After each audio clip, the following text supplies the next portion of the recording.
Alors on me demande des fois comment l'intelligence artificielle va affecter les transports, parce que pour un bus, il faut avoir un chauffeur. Pour un taxi, il faut avoir un... Eh bien, regardez Tesla. Tesla, la voiture se balade toute seule. Aujourd'hui, vous avez un certain nombre d'entreprises, vous avez à peu près 25 pays avec des dizaines d'entreprises qui sont en train de développer des modèles de voitures qui se conduisent tout seuls, des bus, etc. Et on va arriver un jour aux avions intelligents avec l'intelligence artificielle. Alors vous dites, c'est impossible, non? Vous avez les métros à Paris, vous avez plusieurs lignes de métro qui sont totalement indépendantes et totalement autonomes avec l'intelligence artificielle. Ça existait déjà avant, sauf que maintenant, ça va être non pas quelques lignes, bientôt ça va être toutes les lignes de tous les métros du monde. Ça va être les TGV, de toutes les lignes TGV du monde. Ça va être pour les bateaux, ça va être pour le reste. Bien sûr que ça va prendre du temps, ou pas.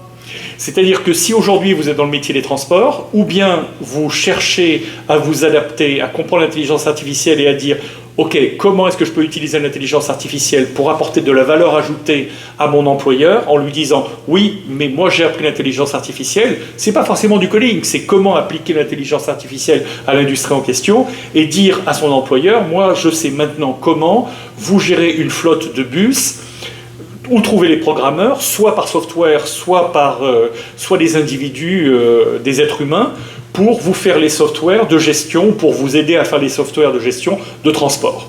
Autrement, vous perdez votre boulot, vous n'en trouverez pas ailleurs dans l'industrie, c'est une catastrophe, c'est une véritable apocalypse, et ce qu'il faut faire, c'est se préparer à ça en s'adaptant à l'intelligence artificielle, autrement on reste sur le carreau.